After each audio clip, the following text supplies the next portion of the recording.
Hey guys, this is Richard Beck with Beck Tools, and we're back again for round 3. Now, just want to point out before we get started, a lot of you have given me suggestions on how to fix this program so it doesn't resonate and have chatter. That's not the goal of these tests. The goal of these tests is to analyze the resonance of the machine. So I've specifically created this overly aggressive program so that the machine resonates. And we've been doing a couple iterative steps to try to analyze that resonance, figure out what can be made more rigid, what can be made better, and we're using that resonance to judge the success or failures of these changes. So I'm not trying to make it not chatter, not resonate. I'm trying to analyze the resonance. So if you have suggestions, leave them in the comments below. Also, we've had a couple suggestions that maybe we could stiffen up the Y rails by filling this area underneath that's hollow with something. So if you have good ideas on that, we've considered, some people have thrown out epoxy with sand. Also contemplating, is there stuff that could be added to the X gantry? I do have upgraded motors with 2 to 4 times the force of the stock one, so I could make that heavier and it would still be fine. I wouldn't be missing steps. So that's kind of what we're trying to do here. So I've got another piece in there. We have the last 2. So this is the first one. And you can see on the second one, we are getting a little bit of a burr on the top. So that's telling me that this tool is becoming more dull because we're pushing it really hard. So we have to take that also into consideration. As the tool dulls, it may have higher tool pressure. Once all this is done, this is the last thing I'm gonna do. Today, I tightened the spindle belt, okay? Now, typically I run that pretty loose because I do a lot of aluminum, and everybody, doesn't like how the spindle sounds when the belt is tightened up, but I'm gonna run it with a tighter belt and see if the spindle is, doing one of these actions while it's trying to cut. And if that makes no difference at all, then we're done with this destructive testing and beating on this machine.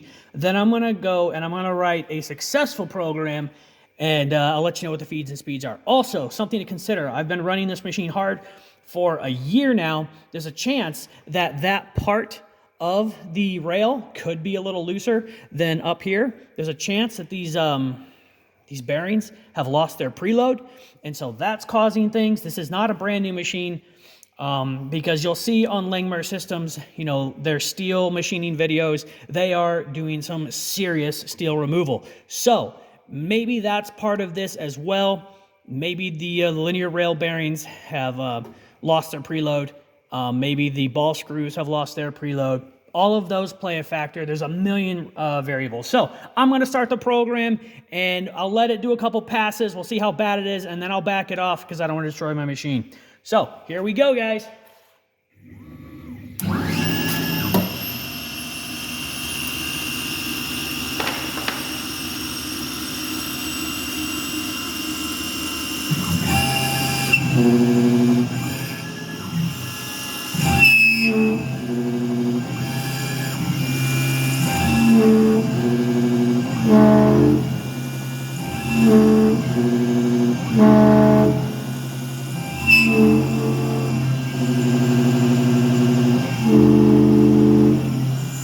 Okay, that sounds substantially better. And all I did was tighten up the spindle belt. This is 50%.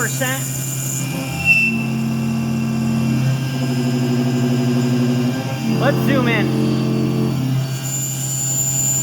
and move this to where I can stand behind the door. As this end mill gets duller, there's a chance it can break. But I don't know if you can hear that, guys. If you compare it to the other videos, I feel like it is running better.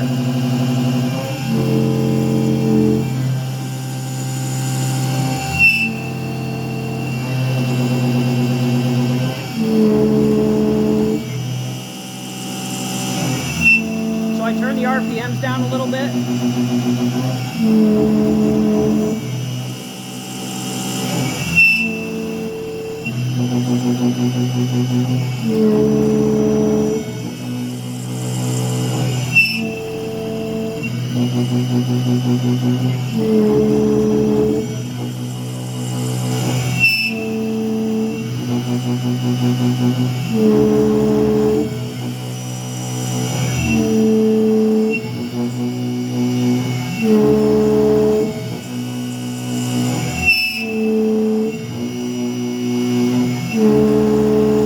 I'm turning down the RPMs.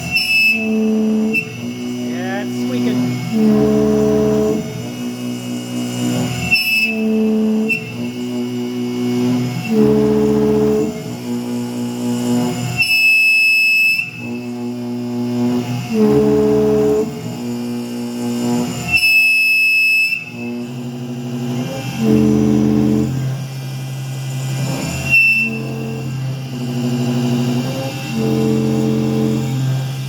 At this point, the end mill could be getting pretty dull.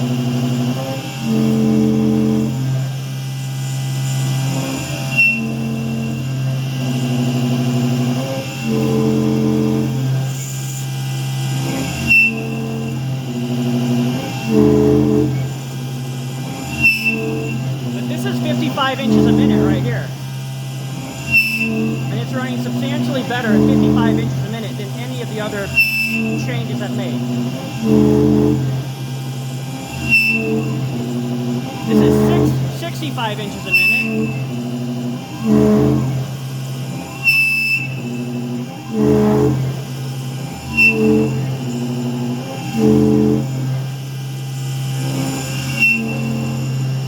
And then this is what, 30 inches a minute. So at 30 inches a minute, it's starting to sound pretty decent.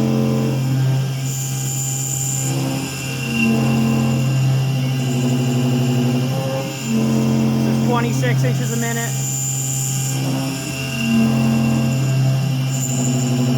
Now, of course, this program's going to take longer now because I'm running it slower, but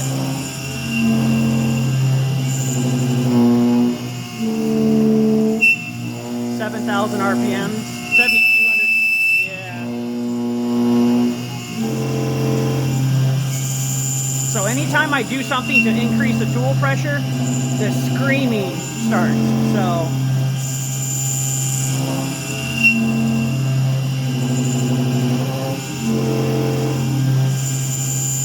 So this is 8,000 RPMs, 24 inches a minute,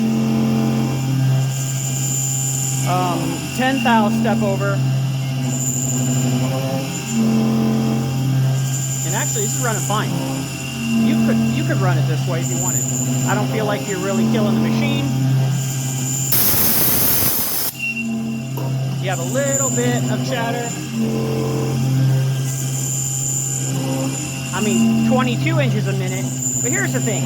If you're going all the way down to 22 inches a minute, why not just take a lower cut that is, you know, 30 thousandths deep and go a lot faster? I think overall, you would get more done quicker. It's not always advantageous to go 2 times diameter if your machine doesn't have the rigidity. Also, it could be a lot to do with the tool. But that's what we're going to delve into in the future. In the future, we are going to try different tools and different feeds and speeds and different processes. All right, this part can be done at 100 inches a minute because all I'm doing is facing the top. I really wanted to run the whole part at this speed. So maybe I'll try different step overs in the future videos. We're going to try lots of stuff, but I think we're done testing the rigidity of the machine.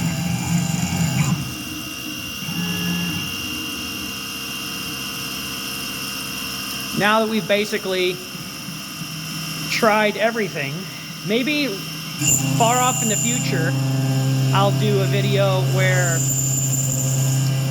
we try some of these dampening methods, you know, in the axes, filling them with sand.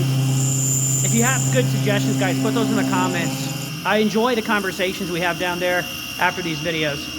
All right, let's pull it out.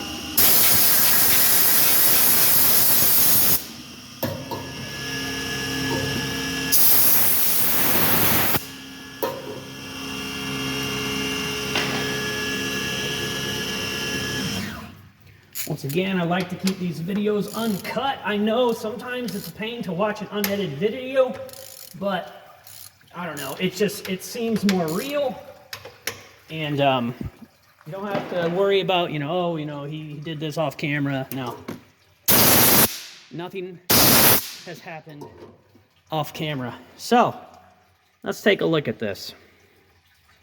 Overall, not bad. There's a little bit of a burr, but I don't feel like this burr is any worse than the burr on the previous part.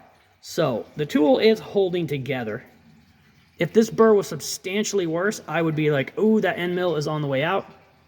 But overall, I think you guys would agree, most of you, that when I did turn it down to 24 inches a minute,